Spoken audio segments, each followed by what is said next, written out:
So we'll go ahead and get started. So for those of you who are new to S.H.E.R.O Spotlight, welcome. To those who are not new to S.H.E.R.O Spotlight, welcome back. So I just want to give you a quick overview of what S.H.E.R.O Spotlight is. I started this during the pandemic, when there was a great need for mental health therapists. I just started doing words of wisdom, like they were called Saturday Seeds. And then it just went and spiraled into this wonderful thing called S.H.E.R.O Spotlight. So each month I spotlight a mother who exemplifies my acronym of S.H.E.R.O. Of course, S.H.E.R.O is a female hero, but I created an acronym that really helped me during my darkest moment when I was dealing with depression and going through a divorce. So S stands for sacrificing for my child. H is healing from my past hurts. E is evolving into what God wants me to be. R is revealing my truth, and O is obtaining my goals and happiness. So with all of those things, I overcame my adversity and I'm out here thriving and surviving. And so I just wanted to just spread the love because, of course, when I was going through that moment in time, sometimes you feel like you're alone, but there's someone else that may have traveled the same journey as you and want to see that, okay, somebody has overcome and I can get there too. And so today I have my good friend here with me, Ariel, and yesterday I shared how I met her in Louisville. I'll be working out of Louisville. Okay, I'm getting there. And so she is here with me today, and she's going to share her journey, but also she's going to talk about her purpose and her platform about child abuse prevention. So first, Ariel, we want to know a little bit about you, where you're from. Give us some good stuff about yourself. Well, I'm Ariel. I was born and raised in Minneapolis, Minnesota, and I moved to Louisville when I was 24, just turned 24. I have two children, Jeremiah, he's 8. And Brittany, she is 7. They are Irish twins. So for a month and 4 days out of every year, they are the same age. So yeah, it's pretty much like having twins. And I just got, I work for S.H.E.R.O, Exploited Children's Help Organization. We do child abuse prevention and education. And I just recently received my promotion to Director of Programs and Community Outreach. Yes, we're celebrating Ariel and her great accomplishment because this is amazing. So let's talk about first starting with the first letter of my acronym S, sacrifice for my children. Share a little bit about your childhood, about being raised by a single mom and the sacrifices she made for you and your siblings. I feel like most of my childhood she sacrificed for us. She was a single mom of 3 girls.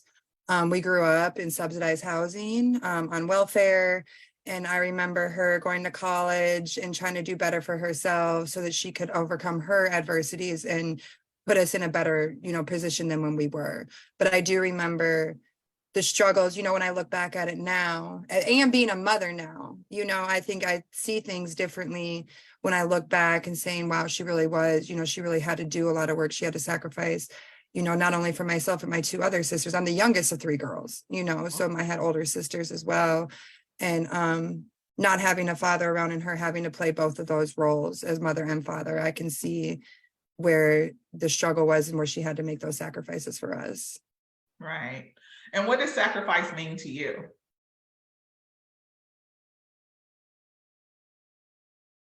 Giving up something for the better good of something else. Oh, I talk a lot of times, like, I feel like with my career and the things that I've had to do to get to where I'm at, I've had to sacrifice a lot of my time with my children in order to work and be able to persevere and do the things that I needed to do so they can have a better future.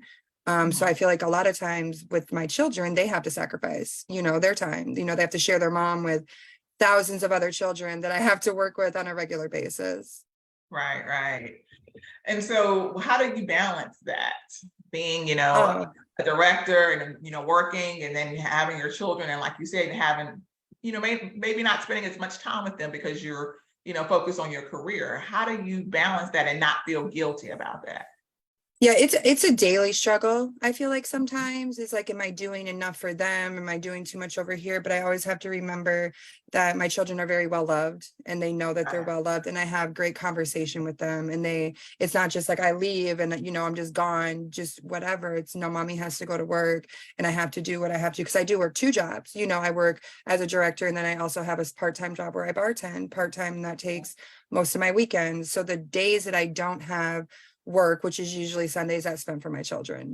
Most family time. We usually have like something over at my cousin's where we're all together or something Right. like that. But it is a struggle, and I'm still learning how to balance that, to make sure that I'm having it equal across. I don't know, so maybe sometimes it's going to be a little bit more where I have to work more. Sometimes I need to pay more attention and be with my kids more, and just being able to determine on what I need to do at that time, because it's so different.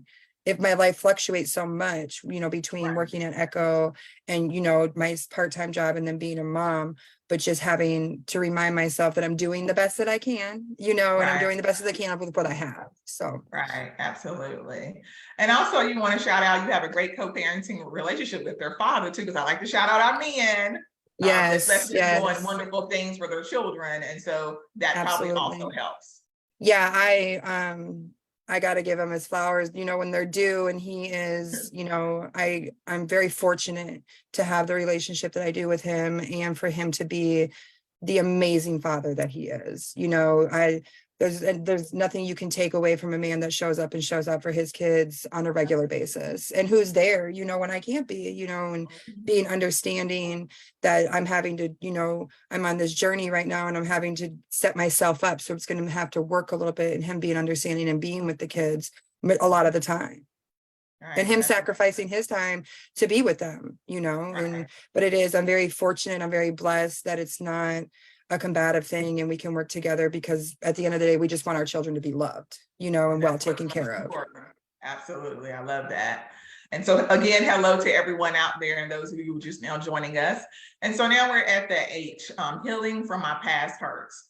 So I really want you to share with everyone your adversities. There's been some significant things that has happened in your life, but that's also propelled you to who you are today. So if you would please share with everybody about that. Yeah, well, growing up without a father in itself is an adversity when we think about it. But when I was 14, my sister was raped and murdered. She was 16 years old. And that was probably the most, I don't even want to say monumental, but this most, significant thing that had happened in my life thus far, and still to this day. And the way when when you have a single mom and she loses a child and she doesn't know how to deal with it and she doesn't know how to handle it, you kind of get put to the wayside. And I had Right. to grow up very fast. I had to learn things very fast on my own. And I felt alone for majority of my teenage years. Well, all of my teenage years. I can't even say majority. I was 14. And, being angry inside and not understanding Right. why. And that feeling of being unwanted, unloved, and unsupported, I think really affected me the most. And I became extremely angry and at everybody and anything. And Mhm. then, there were certain individuals in my life, certain women, my Aunt Mary, my godmother, Sherry, and a woman named Uh-huh. Carrie, who, stepped in and really helped the best they could to guide an angry teenage girl who doesn't have a father, and her mother is dealing with the loss of a child, and such a Mhm. tragic loss of a child. My sister was overdosing on methamphetamines, and the person that gave her the drugs that killed her, when he realized it, he raped her while she was incoherent, and denied her medical attention. Wow.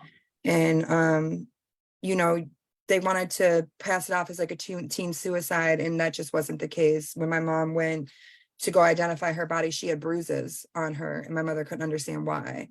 So there was an investigation that lasted, I would say, the good part of 10 years that Wow. this went on. So it was a long time before, maybe 10 to maybe eight, at least 7 to 8 years before we couldn't even put her to rest, because we were dealing with the criminal trial. And then after the criminal trial, we dealt with the civil trial. And Right. for years, it was just, we're having to bring this up. It's in the news. And I couldn't get away from it for the Mhm. longest time. And every single time it just brought back that anger and that trauma to me and having to relive that. So that was extremely tough. And then, I would say like not falling too far into the wrong crowd, but falling, hanging around people maybe that weren't the Right. best for me to be hanging out with, and very vulnerable teenage girl. I definitely went through several traumas during, after after she was killed. So I would say like I feel like most of the time my teenage years are a little bit of a daze sometimes when I Mhm. look back at it, but then I Right. also think that I learned being an adult now and being in the position that I am now and working with youth so Right. closely like I do now. I'm able to understand a lot of the reasons why kids do the things that they do. Right, absolutely. And then the most shocking thing is the person only, I asked her yesterday, how long did he get or charges? What was his charges? And he only got 4 years, right? 4 years. Yeah. So that was just so shocking for me.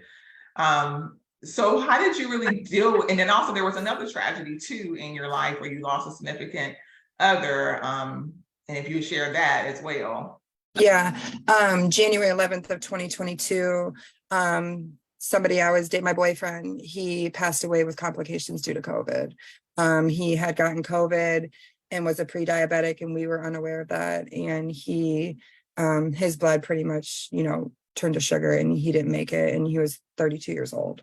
And Wow. that was, when you come out of a relationship with somebody that you're with for so long, and then you meet somebody else and you bring them around your children for, the only person you've ever brought around your Mhm. children in that way. It was a huge loss, not for only for me, but for my children as well, Right. and they watched their father go through cancer treatment twice. They've had they've had a lot of trauma in their little Yeah. lives, but Oh, they're a little resilient, and they're just, we talk about it, we talk about the things, and I leave at work they say an open door policy, but I have just, my kids, I let them know like I'm here, and if you want to talk to me, we can talk about things, because they yeah, have dealt with a lot at such a young age. absolutely. So how have you dealt with these tragedies and how did you heal or are you still healing? I feel like when you talk about grief, it's a process, Right. and if you Absolutely. don't do it correctly the first time, it's a long process. And with Mhm. my sister passing away, I didn't know what to do.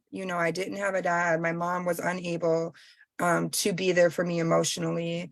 And so I just got very angry. And then when I was about, I think I'm 21. I was just really sick of these toxic cycles that I was putting myself through. I had already started working with kids. I started working with kids when I was 18.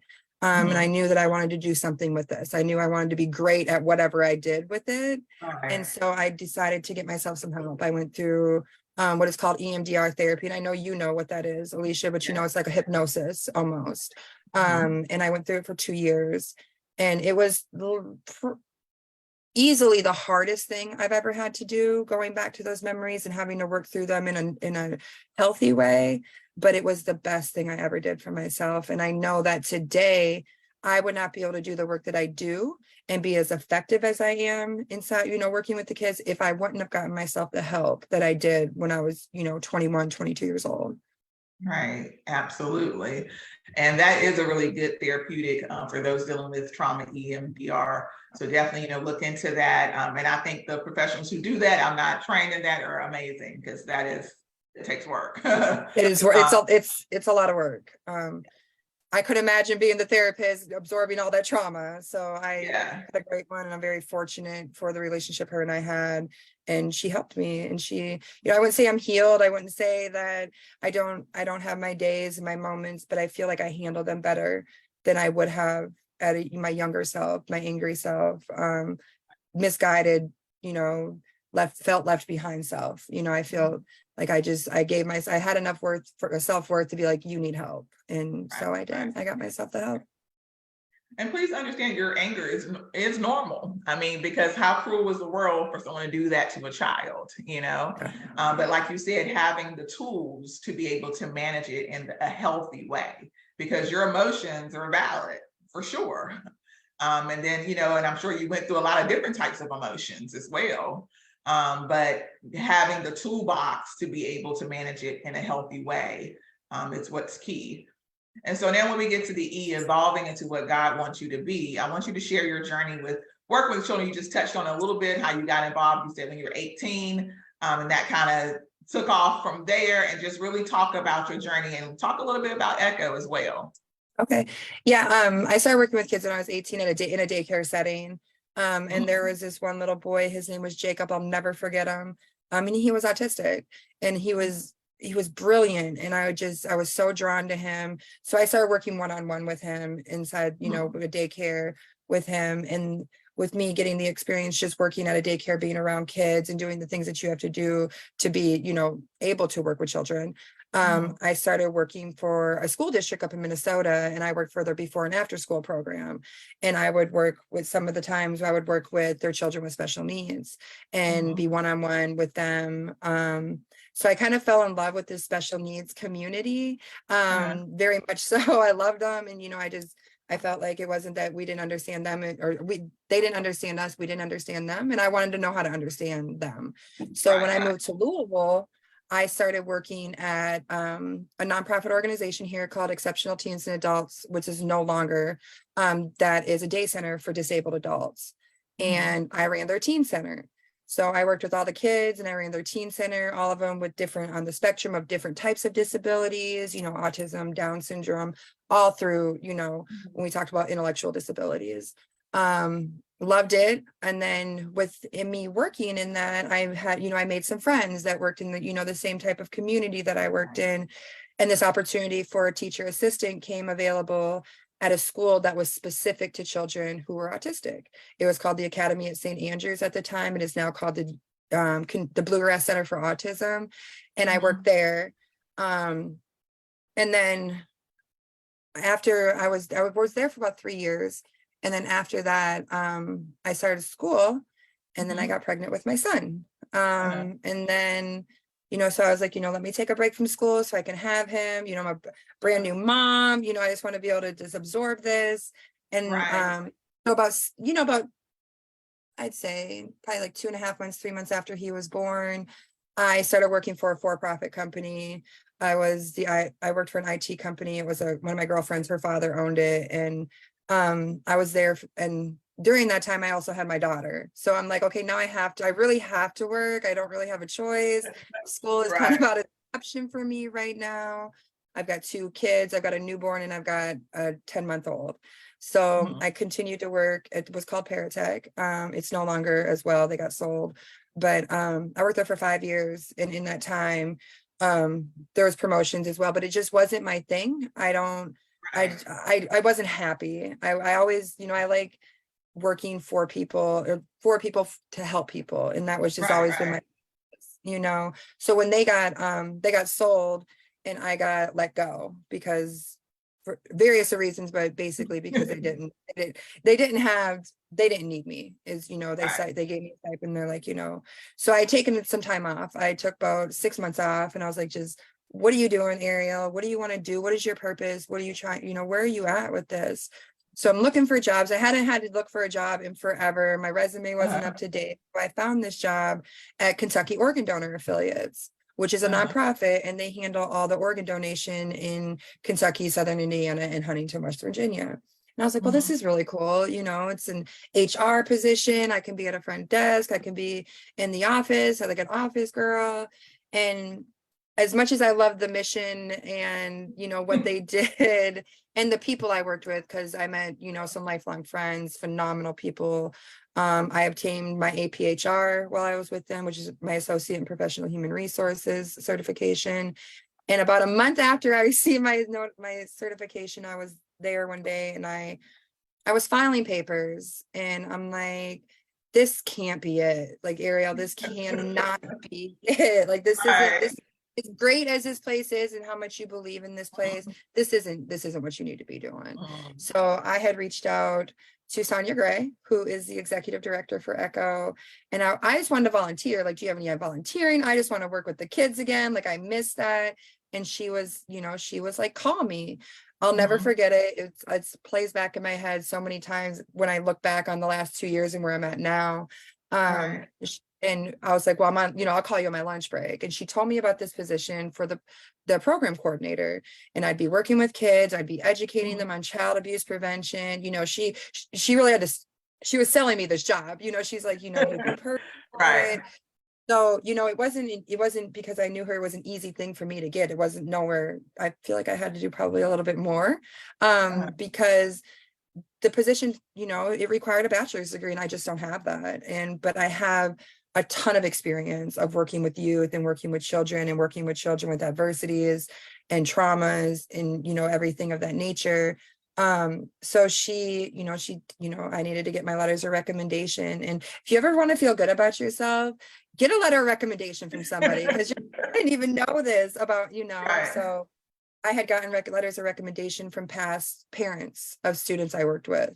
And so, I got them and, coworkers. And so I sent those all over, and it all happened so fast. I had the interview, and, a couple days later, she offered me the position. And the very next day I told Coda, like, I really appreciate, the opportunities that you brought into me, but maybe like I'm in 2 weeks, I'm gone. Right.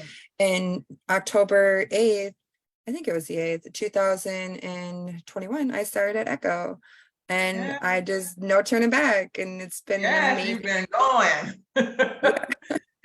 So in case you all missed it, did you guys hear I just picked up so many different things in there. Hopefully I don't forget everything. First of all, you were not qualified. Second thing, when you were working for IT, it was like you got fired. So sometimes God will close some doors for you to get you to move. Because sometimes we get complacent, real talk. We get complacent and we know that's not really where we need to be. And sometimes God makes some things happen where we are forced to move. And then when you were working another job that you liked and you were trying to, stay there, you still weren't fitting in that mold. And It you didn't had feel that right. aha moment. Where you were like, this is not it. Yeah, I knew, if you could have asked me when I was younger what I wanted to do when I got older, I just told him, I was like, I just want to help people. I want to be good at it. Like, I want to be good at helping people. Like, I've had so many people that stood up for me when I couldn't stand up for myself. And I just wanted to be that for somebody else, like pay it forward in any way that I could. Absolutely. And then I just like that you took the initiative to call up someone, because I said networking is key, people.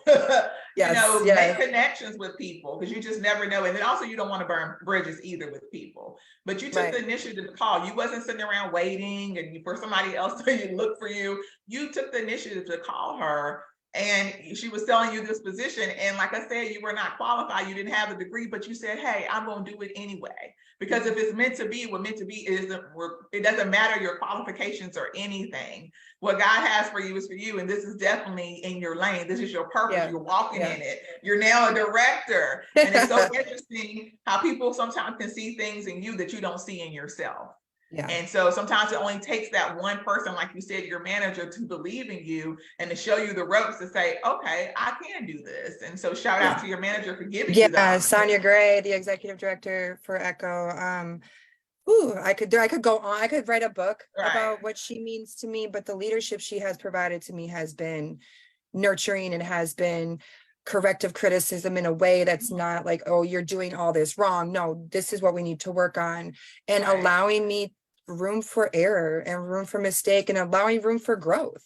When I walked into the doors of S.H.E.R.O, I would have never, I've been there almost 2 years. It'll be 2 years in October. And I never would imagine, that I'm sitting in a chair where I'm the director of programs and community outreach, and I'm actually making an impact on the community in a positive way and being able to help these babies. Cause this is our future, and we need to take care of that. We need to, nurture it. We need to grow it. And we need to make sure that we're in good hands when we're, because we feel good about the torch that is being passed. And with the internet and everything that happens, like, our kids are at risk and more every day. But yes, it's been a beautiful experience. There's been a lot of tears. There's been a lot of, having to take a look at myself and how, even my parent, I love my children, and everything, but I'm a parent, I yell, and all those things, with having to take a step back, like, am I doing more damage and am I doing good? So, I took it, do I yell at my children? Yes, absolutely, on a regular basis. But when Right. serious stuff going on and they're in trouble or something, I don't yell at my children. I try not to anyway, and I try to talk through it and what can we do so that these things don't continue to happen. Gratefully, I have two pretty good kids, and they're good kids. But when Absolutely. we do have those struggles, I try to talk to them, if they're gotten something happen at school, like what happened, and then I make them come up with their own consequences. So this is what you came up with it, and now it's got to be within reason. Like, you can't be like, I'm only going off of my electronics for an hour, but Right, right. I make them be held accountable for what they do, but also have that loving nature, because I feel like that's something that I lacked in my childhood, is that and I don't think it was intentional. I think it was generational, that my mother didn't probably get the love from her mother that she needed. And so it goes on to your children. And I refuse to continue that cycle with my children. They are going to be loved on every single day of their lives until forever, in Absolutely. whether it's tough love I have to give them or Yeah. love that I have to give them, but I'm always going to be that support for them. Look at you dropping gems, honey. I mean, like, I like you being transparent. I like that because, yeah, I yell at my daughter too. And sometimes, though, I have to check myself. And then sometimes, if I feel like I went too far, I do apologize. I'm Yep. like, babe, Yep. sorry, mommy got a lot going on. You just make, saying we have these conversations. I talk to her like she's an adult. Yeah. Her vocabulary is very much like an adult. Yes. Like real conversations with her because this is real life, but I also and when I make a mistake, I do apologize. And I think sometimes we don't do that as parents. And you know what, we Yeah. old school too. How I grew up was, like you said, it's a cycle. Right. But it's amazing how we're breaking the cycle and being more open and having communication with our children. And speaking of that, I really want to get into, child abuse prevention. What are some, if you can share some stats or some facts with us and signs and symptoms, what we can look for as parents and also loved ones if we're not parents. Just we as a community need to be on the lookout, basically. And that's what it's going to take is, we always say it takes a village, but we actually have to be that village, that's a catchy phrase, like it takes a village, but if we're not part of that village, how effective are we being? So, I know we all grew up with stranger danger. I know that we did. I see it in the classrooms because I ask the kids and all the hands go up, even in, kindergarten. And I feel like we need to change that narrative, that it's a stranger that abuses our children, excuse me, because statistics tell us that 90% of the time when a child is abused, they're abused by someone that they know and trust. And 30% of that is a close family member. So there's only 10% for it to be a stranger danger situation. I don't know about you, but I've never seen the white man in the white van with the dogs and the candy. Right. Like, I've never seen it, Right. but I have worked with children where grandpa was touching me or, somebody in the family member has hurt me in some sort of way. And, especially when we get on the topic of like sexual abuse, 1 in 4 girls will be sexually abused by the time that they're 18 and 1 in 6 boys. And we need to always remember that it's not just us girls, us women that get assaulted, that men and males do too. And, in a vast number of them, and 1 in 10 children will be sexually abused by the time that they're 18 years old. And when I'm in the classroom, I don't go in as an authority. I come in as an ally most of the time. We're cutting up, I'm getting with the kids, we're having conversations.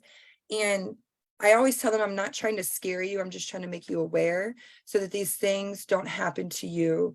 When we talk about symptoms of our child being abused, the typical, bruises, cuts, broken bones, burn marks, long sweaters or something in the summertime or long pants in the summertime. When we talk about like a sexual abuse, like or signs would be bedwetting at an older age, like out of nowhere, like something's bedwetting, all of a sudden not wanting to go to a certain individual's house or be close to a certain individual, or dropping grades, depression. But one thing that I feel like some of us overlook is the overachiever, the one that's trying to mask their traumas through overachievement and saying, if I can be the best and I can get rid of this, if I can, if I can get a 4.0 GPA and be a star athlete or whatever that may be, I won't, this one, it won't be real, or I can cover my trauma with that. And that's something that I've learned within my training, that I would never have thought of, like the Right. overachiever, that you wouldn't think that that would be somebody that was being abused. But when we look at Olympians and we look at gymnasts and we look at the Dr. Naser victims, and people like that, that they were, they were star athletes, and Very that true. certain things could, happen that we overlook a little bit. Mm-hmm. Yeah, so that's because I never thought about that either. And I've been in this field for a while too, and have worked with, as a therapist with people of sexual abuse or trauma as childhood abuse, because a lot of times too, they didn't really feel comfortable telling someone, or they thought it was their fault. Or when they did finally tell them, the adult didn't do anything. Yeah, So what can we do if we suspect child abuse? um, so in the state of Kentucky, and I can only speak for the state, because that's where I work and that's where I know the law is at. Anybody over the age of 18 in the state of Kentucky is a mandated reporter. We are a mandated reporting state. If you see something or suspect something, you are to do something. In the state of Kentucky, the number that you call is 1-877-KY-SAFE-1. That is the number for CPS to report. I would say administrators in schools, people that are working directly with the children. If a child discloses abuse to you, first, we want to thank them for telling us that, because that is one of the hardest things that a child could ever do, is to disclose it. And most of the time it's somebody that they love, and it's somebody that they care about, and it's somebody that they trust, is hurting them. So providing that safe place and letting them know that you believe them is key, is the key to when I'm working with children. I'm a lot of the times the very first person that they've ever told when I'm in the classroom. And, I'm very, I've worked with children that were abused 10 years prior to them telling me, and had never told anyone. And whatever I had said or had compelled them to let them know that I'm a safe person. And if you tell me something, I'm going to believe you, and I'm going to do what I can to help you. And never victim blame and do any shaming. And if you were looking to report, to ask open-ended questions like, can you tell me more about this, or something that's not leading, because they can be very confused in that moment themselves, because first of all, they're probably telling you for the first time. And remain calm, remain calm. Don't, emotions can be great things, they can be really good things, and then they can be not so good things when you're working with children. And being able to just remain. If someone did that to your child, hard to remain calm, but I get it. You're right. I definitely have had my moments in, after a long day and, working with children, and I'm getting these disclosures and reading through them, and or seeing the pictures, because the younger kids, they draw pictures, they draw pictures of some of the things that's happening. And I do have my moments where I got to turn my music all the way up on the way home and not talk to anybody and just let it out, because it's difficult to hear those stories. But I also have to remember that they told me, so now they can start that healing process, right? So now, because they told me, I did my steps in what I had to do as far as reporting the abuse, allowing the school in on the school or wherever I'm working, but I work majority in schools for Jefferson County, in Jefferson County. If we make a report, if ECHO makes a report, we require to the school to make a report as well. And then, we provide resources as far as therapy, or, giving them the contact number for crimes against children, because when you have a peer on peer, that wouldn't be that wouldn't be for a CPS situation, that would be a crimes against children situation. So, and knowing your resources and knowing what's out there to help these kids would be big. But when it comes to parenting, we got to talk to our kids, we got to talk to them. We have to actively listen. We can't just listen to respond, but we have to listen to understand what they're saying, because they're growing up in a world that we didn't grow up in. They have the internet, and it's a wonderful thing. But it can be a very scary thing as well, and allowing, them to be open with you, especially if somebody has tried to contact them that they do not know, and luring for human trafficking, or trying to get them to meet up in person or something of that nature.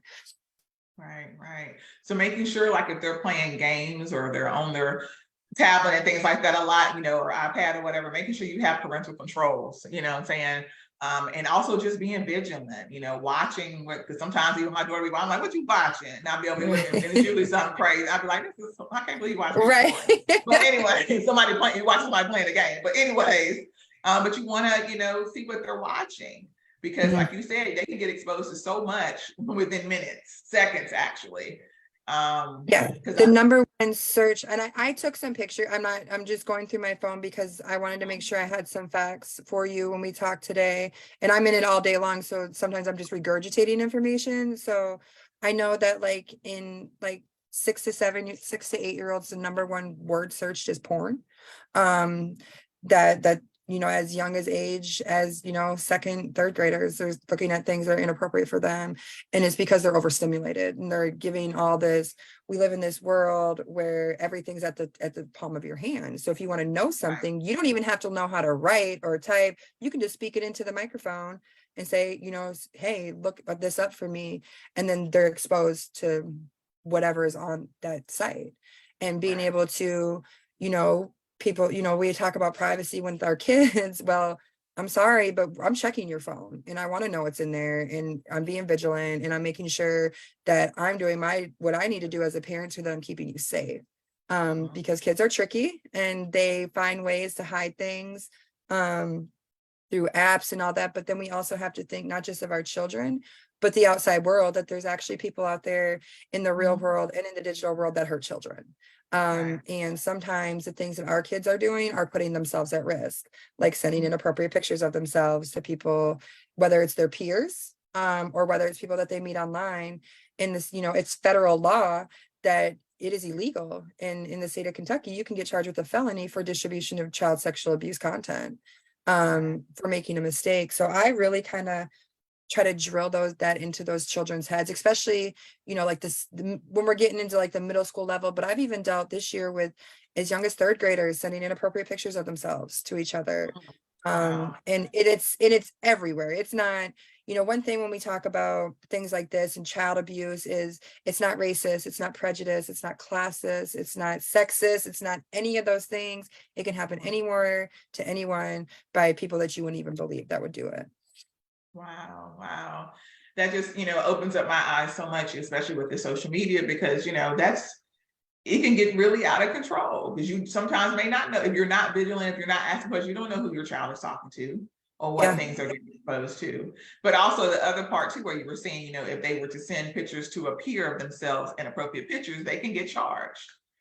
So we really have to have these conversations with our children. So when we talk about prevention, what are some other things we can prevent it besides, talking to our children, being vigilant? What's some other ways? I mean, knowing who they're with, knowing who their friends are, knowing who they're hanging out with, and when we talk about, when we deal with, like, when I'm talking about sexual abuse with children, I always bring in this, the sex trafficking and human trafficking part in that. And some things we can look out for that is, the sudden presence of an older man or female in their life, or cuts and bruises that they're unable to explain, or a tattoo that they're unable to explain. Because sometimes, traffickers will mark their victims. And then also, newer expensive gifts, or being, hesitant to tell you who they're talking about. Those would be some signs of, that I would, and not, teenagers are teenagers. So some certain things might be, nothing, but being able to have those conversations, I always say, they're your kids, be all up in their business, as much, as you can be, because it's our job to keep them safe, and they're not going to like it. They're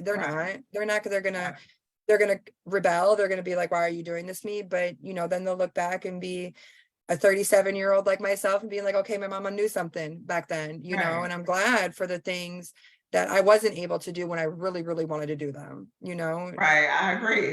Because I remember when I was younger, my parents didn't really allow me to go to people's sleepovers.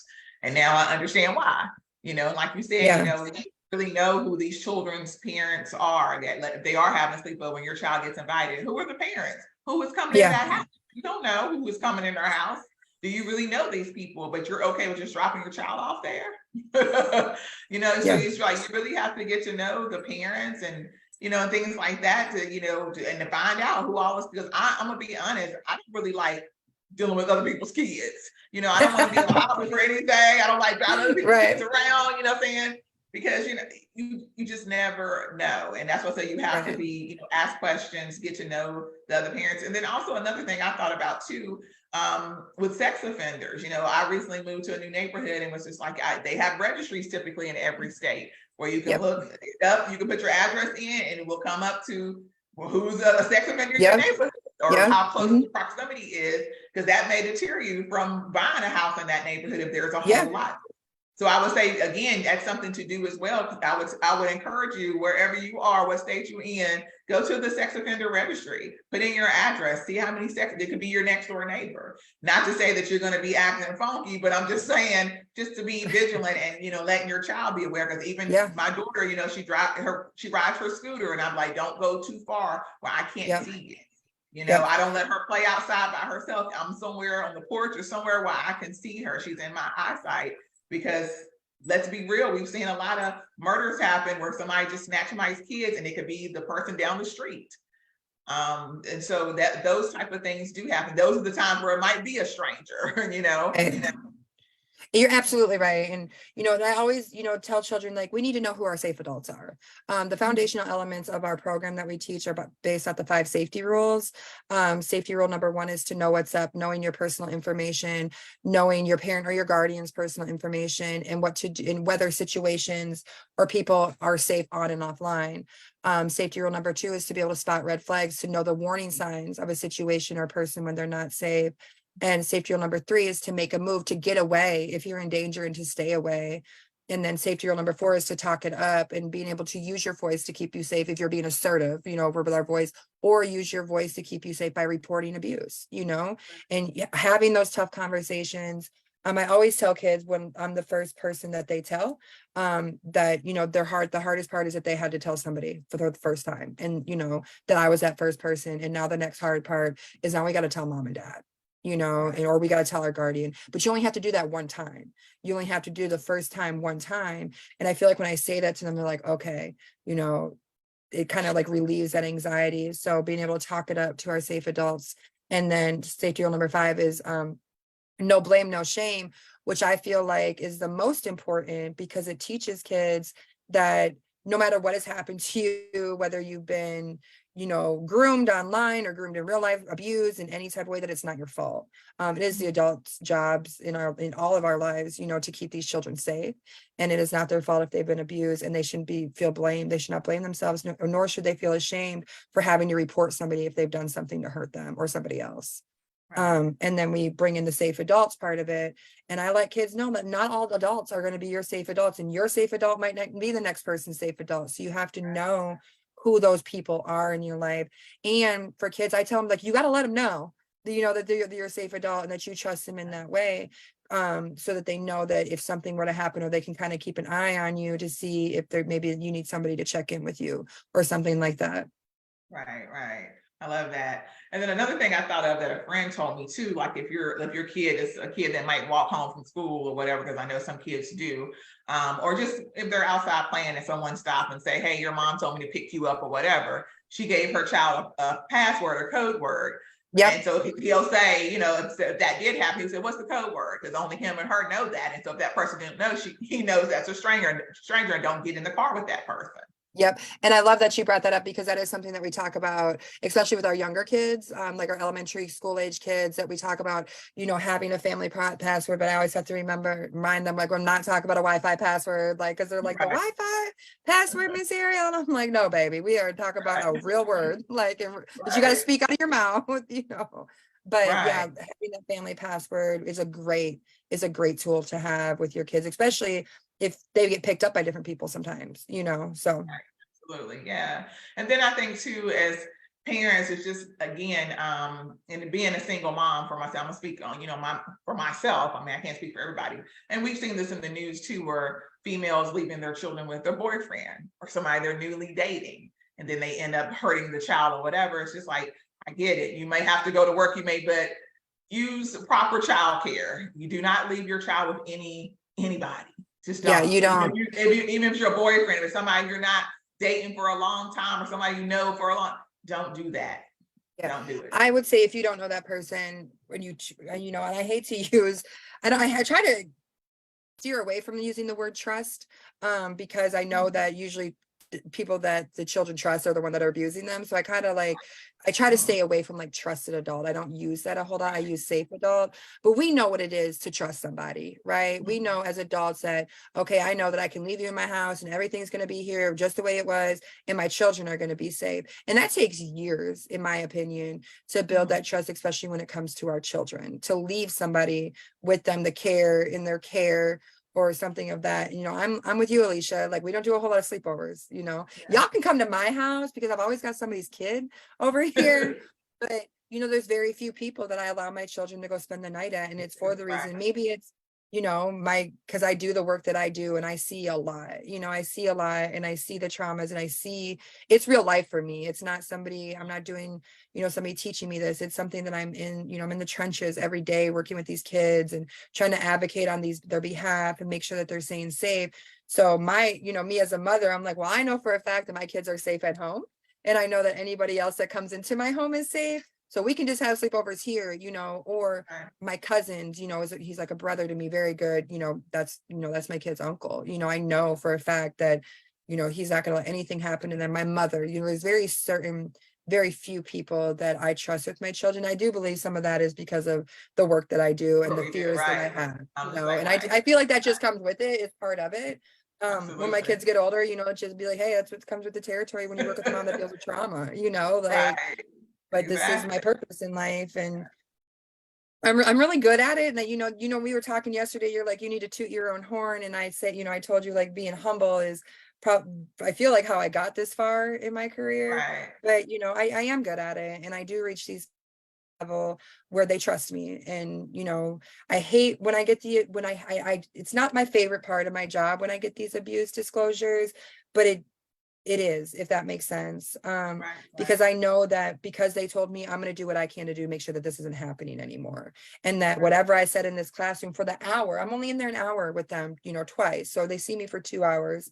Whatever I said or whatever I did it well, because kids aren't just going to talk to you. They're not. And it usually takes 1 to 3 years for a child to disclose any type of abuse. So when I feel very honored when they do that, because it's like, first of all, this is what I'm doing it for. Y'all are who I'm doing this for. And I tell the kids when I'm in class, like, I love all y'all.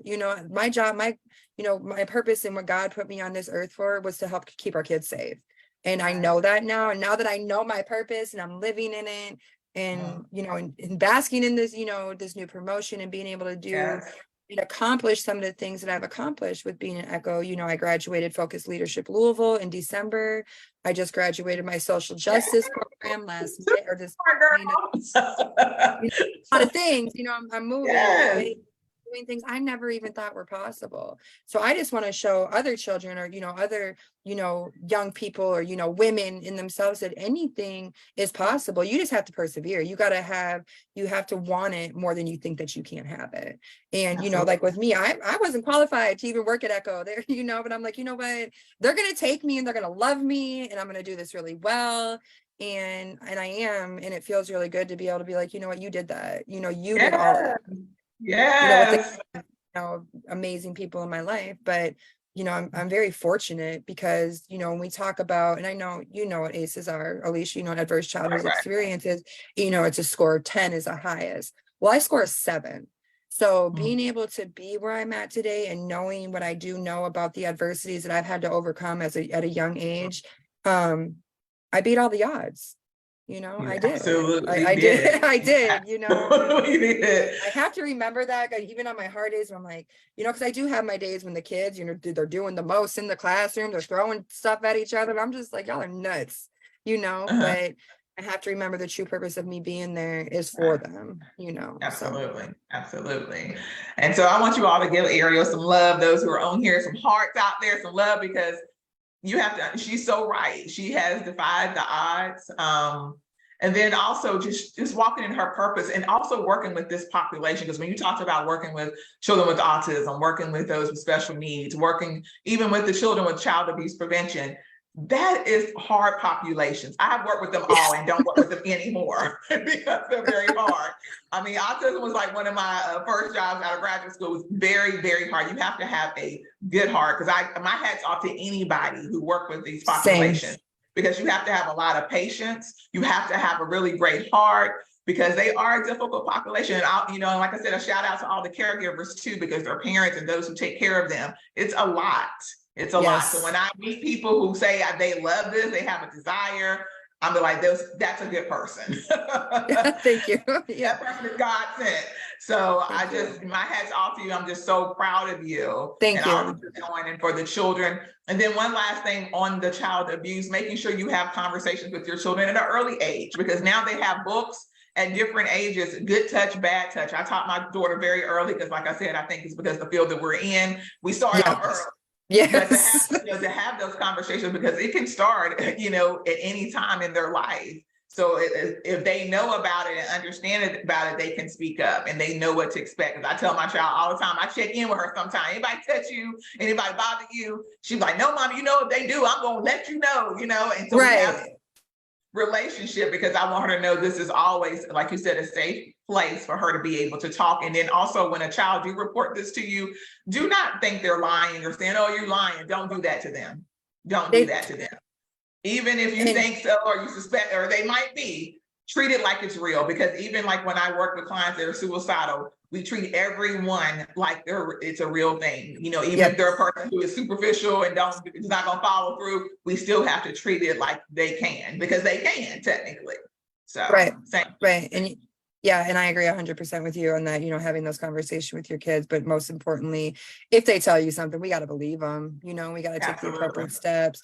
Because imagine being, bringing yourself back to your 7-year-old self or your 12-year-old self, and you going through something like that, and you finally muster up the courage to tell, and then somebody doesn't believe you, that's gonna, and then when you talk about ACEs, like that's a whole nother field of adversities that you're dealing with, of being able to trust anybody at that point, Absolutely. Because like I said, I typically see those people in my therapy sessions as adults, and a lot of them have unhealthy behaviors because they have held this in for so long, or they have told someone, an adult, who didn't do anything about it. So they have that anger towards that adult, and they end up in, unhealthy relationships throughout their life, or using drugs, alcohol, and things like that, because they didn't get the proper help.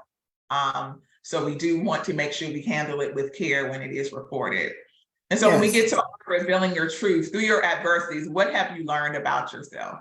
Oh man, so many things, good and bad, when you go through child abuse prevention training, I can just speak for myself for the last 2 years, because I feel like I've grown so much into my true self, I guess, in the last 2 years coming into this role. And I've learned that I'm very patient. I'm a very patient person with certain things, because when it comes to grown people, I'm just not as patient. But when it comes to these babies, like, I can be in the classroom and work with them, and I learned how resilient I am. When I'm learning about, when you go through these trainings and you learn things about ACEs, and you learn things about when you can relate, like, oh, wow, I went through that, or, I can understand that. Like, wow, I really overcame a lot. And, when you're in it, you kind of just going through it, you're walking through it. You don't really notice it. It's just like you're in a tunnel and you see the light, right? But this is all noise right here. But then when you look back at it and be like, wow, how did I get through those times? What did I do? And then, I get in situations where I got to talk about myself, like with you, and then you have to really sit back and think, like, what have I learned? I've learned that I'm patient. I learned that I'm resilient. I learned that I can't do it all. I can't. I've learned that I'm only human. I'm not a robot. Right. I do have feelings, and I do have emotion when it comes to this. And even though I can't show it, it shows in my work, and what I do with these kids, and I use it to fuel me.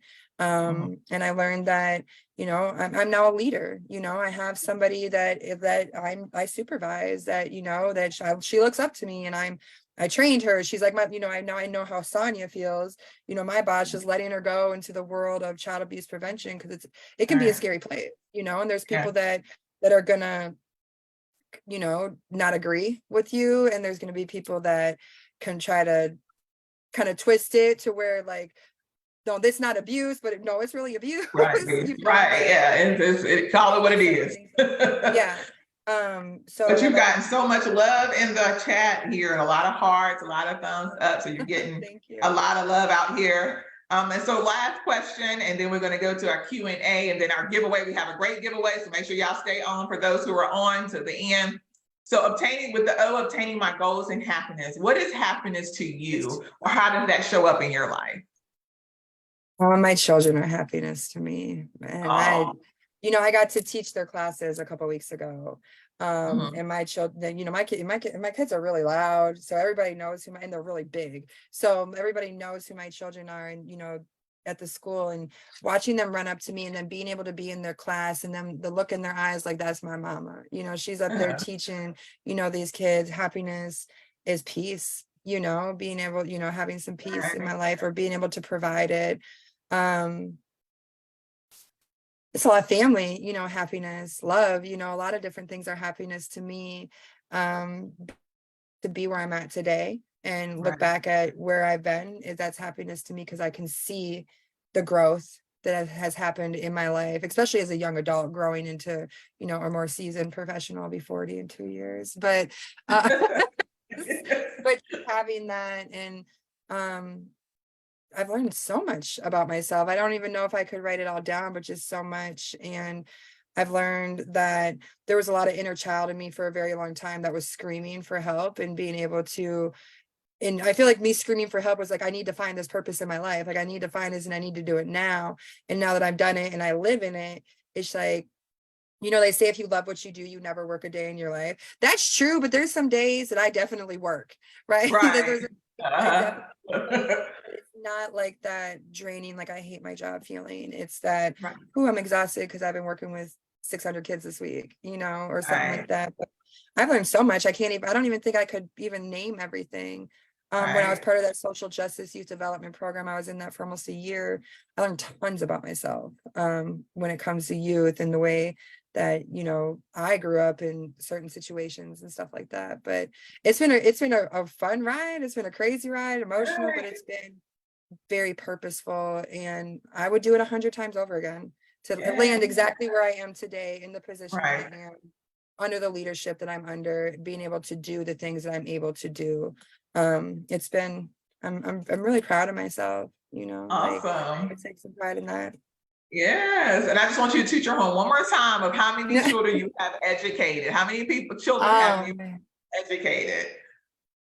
Um, this year, last fiscal year, so last school year, it was 3,600, and this year we're at like 6,100 Woo! So children. that is a huge impact. Yes, so I just want to thank everybody for joining us tonight. This was really great information. And to Ariel, you are a shero. Thank you. Sacrifice for your children. You're healing from your past hurts. You're evolving into what God wants you to be. You over here walking in your purpose, girl. You have sat here today, revealed your truth, and out here obtaining your goals and happiness as Miss Director. Yes. Some love, and just thank you so much for joining us tonight and sharing these gems and sharing your journey, because I know that took a lot to share your adversities, and then also just sharing the great purpose that God has for you now. And so we just thank you so much. And thank you for representing Louisville. Right. And thank you for having me, Alicia, and asking me to be on the S.H.E.R.O Spotlight. It was, it's an honor, and I love you, girl. So I'm gonna do whatever. So.